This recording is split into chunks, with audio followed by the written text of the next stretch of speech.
to get it going. Let's go to the community, man, and see what y'all been up to this past week. My window randomly like disappeared right before the stream started, so I was like, where did it go? And then it went to another screen.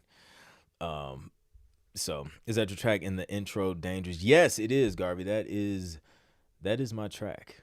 Um, I'm trying to remember.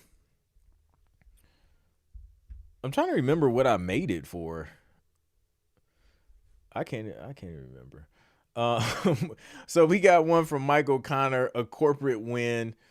I applied to set up a corporation a few days ago, and after some fine tuning with the name selection, J2911 Productions Inc. is live. Shout out,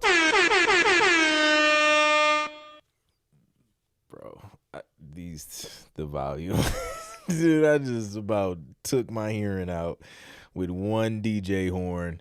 Man, that was loud. Let's not do that. Goodness. Anyways, this win is a setup for the legacy I want to leave behind for future generations. Next step, getting set up with publishing on SoCan. Grateful for the process and all those who've helped get me to this point. That's super dope. Congrats to Michael on that. Getting official, man. I love to see it.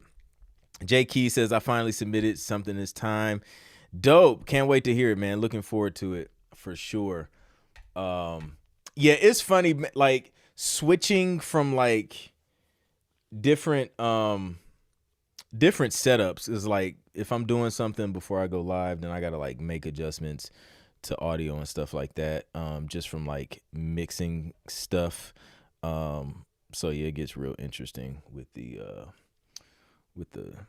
audio stuff. Let's see. We got Phil Bailey with the win. Completed my first orchestral remake. I've been wanting to learn orchestral music for some time now, but always found an excuse not to, whether it be lack of knowledge, gear, or quality sounds. But a few months ago, I decided to just use what I had and just go for it. FYI, this was by far the hardest music I've ever attempted to learn by ear. Here's the original version. Here's the remake. So he shared that inside the hub. I won't play the original. But let's do like a segment of the remake. Let me see.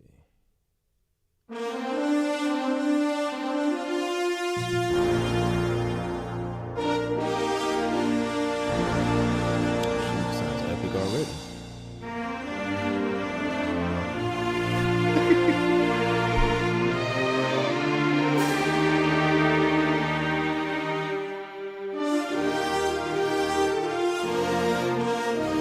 It sounds like super cinematic and theatrical.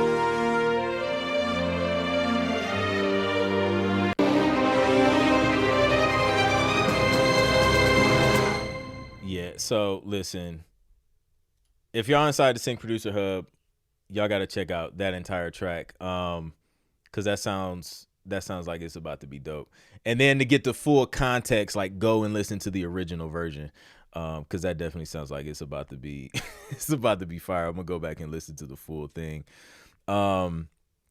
Yeah, so the mute button does not take away the loud DJ horn. Listen, okay, tonight's mission, my mission, personal mission tonight on tonight's stream is to not mute myself for an extended period of time. The whole stream, no muting accidents. That's what I'm going for. That's my goal tonight. I came so close last week, and then at the last stretch, just bombed it completely.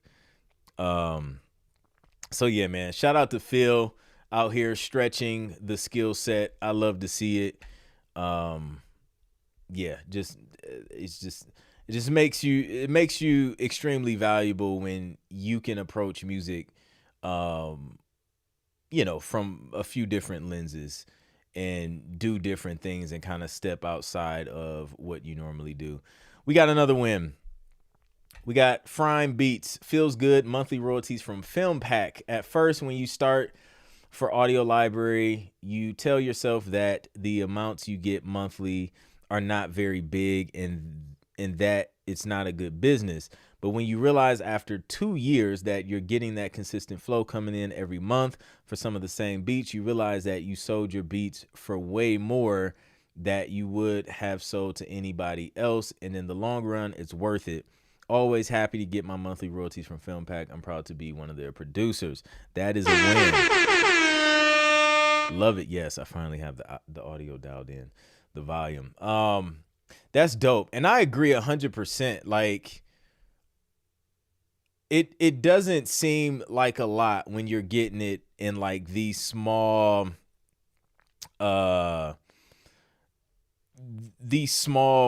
wins, or like these small payments and royalties, or like these small sync fees. But when you zoom out over, like a decade, you realize you've made thousands upon thousands and tens of thousands of dollars from something you did literally like one time, submit it, and you're on to the next, and it just keeps paying you. It's no better feeling.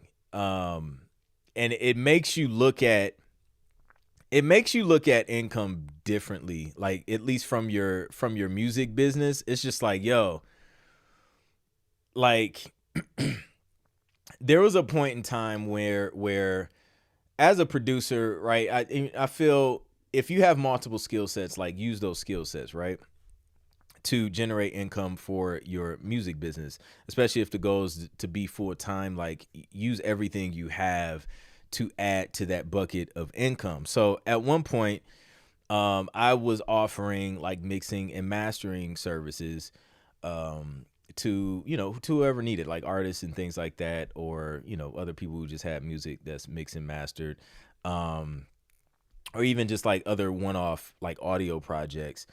And it was crazy because like I was sitting there mixing a project, and I was just thinking to myself, man, like once I finish this mix, and I've put in hours in this mix, I was just like, this is the only time I'm gonna get paid from this, because I didn't write it. It's not my music. And I was just like, like that's it. Like I just spent, I don't know, let's estimate 5 hours, right, mixing a song. I just spent 5 hours mixing this song.